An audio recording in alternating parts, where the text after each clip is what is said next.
construction supervisor left. And somehow Bill got drafted to be the construction supervisor.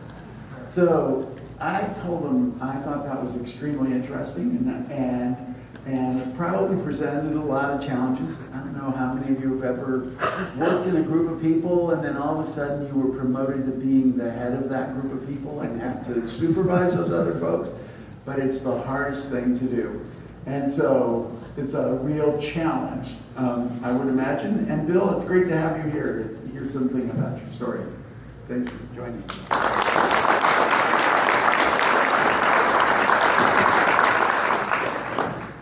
Well, good morning. I'd first like to say I thank you for having this conference. It's been long overdue. Sometimes we feel like we're all alone out there, and it's good to get together and some of the problems we have, see that other people are having difficulties also, and try to find solutions for those difficulties. I'll try to be brief. I left my notes in my suitcase, and I had about 10 pages of notes. So, in 1991, I had never heard of self-help housing. My wife and I and our four children, we decided that it was time for us to build a home. And I went to the local rural development office, and I had experience in building. I had done remodeling, framing, and various aspects of building. And I went to them and told them I want to build a home, I want to get a loan for a home, but I want to do a lot of the work on the home. And the specialist at the rural development office said, well, you might be interested in the self-help housing program. And I said, well, what's that? You know, and she directed me to universal housing. And at that time, Pat Atkinson, who's now the executive director, she was a program director in the self-help housing program. And so we went and visited with them and filled out the application. And in short order, we were approved for a loan and began the construction of our house. And during the process of construction, we had the opportunity to apply for a position with Universal Housing as construction supervisor. And so we got to not only be a participant, but be an employee of Universal Housing.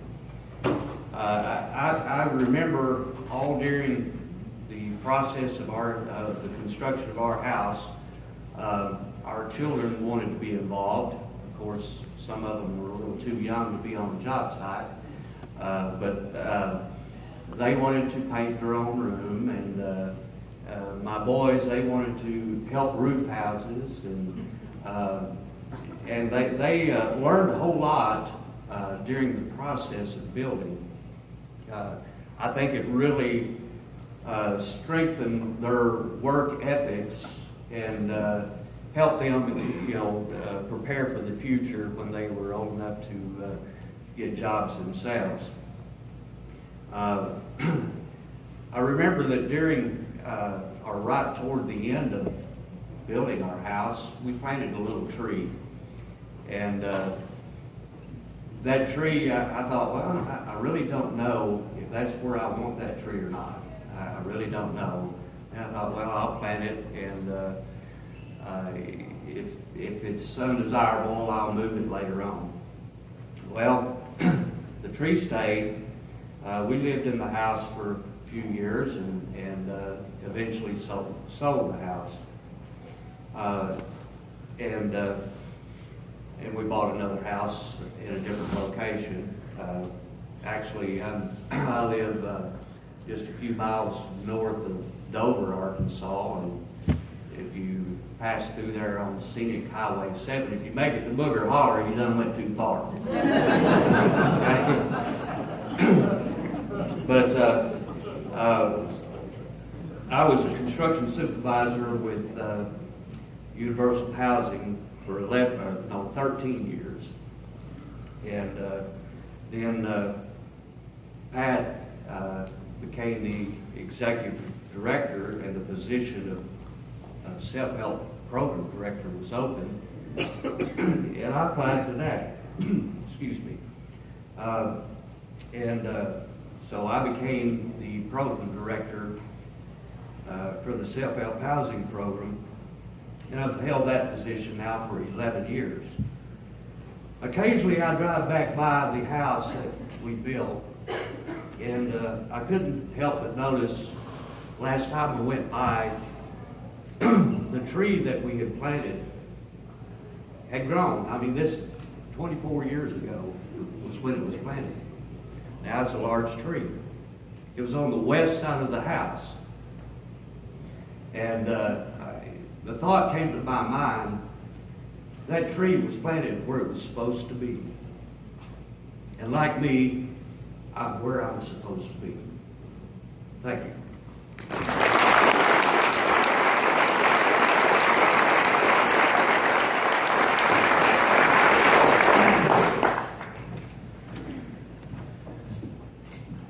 Well, thank you, Bill. That was really a terrific statement, both of you, Jesse as well. It really is hopefully inspiring to all of you, and helps to remind us about why we do this work and why we've come here and why we're going home now to resume the work that we all do. So I just want to thank you all for coming and participating in the conference. It's been our pleasure to be involved and all of the TMA contractors. It's been our pleasure to really host this event and be able to bring you all together. So travel safe and do good work. Thank you.